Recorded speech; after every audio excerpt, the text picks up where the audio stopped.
Mount Zion Music. Ojo 16 Passion Java Tekuruwa mako Mr. Ononde Tipo namba dozo pinza phone ko sorry ndonzi sekuruwa makonda ndakufananidza na malaika pavari kwese ndiwe wandalaika ndodozo taura newe ndodozo sangana newe ndodozo onana newe ka game get together ndoitisana newe saka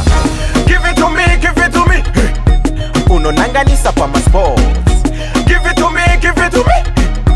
unobatanidza pama sports nanganisa unozonanganisa batanidza unozobatanidza nanganisa unozonanganisa tatowe pamwe yatonobataniswa na Java Miss Goody urimeda watora mari watotora trader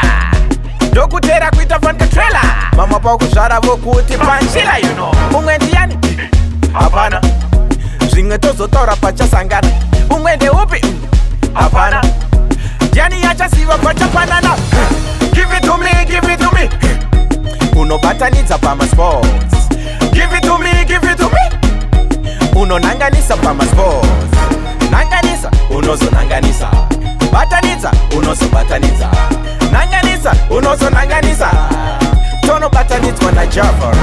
be my dilly dally uri beautiful ngatoti morning view wonderfully mazerudo brugo pepekali ndakamboita ndichaita asi wewe uri ofarali be my dilly dally uri beautiful ngatoti morning view wonderfully mazerudo brugo pepekali ndakamboita ndichaita asi wewe uri ofarali give it to me unonanganisa pama sport give it to me unobatanidza pama sports batanidza unozobatanidza nanganisa unozonanganisa batanidza unozoyanganisa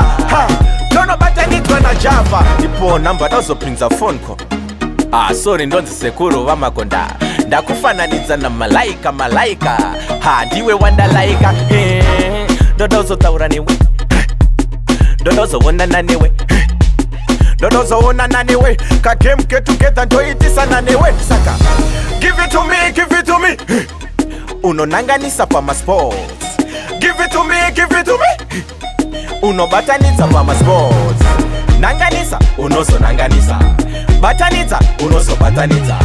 nanganisa unozonanganisa tatowe pamwe yatondobatanidzwa na Java give it to me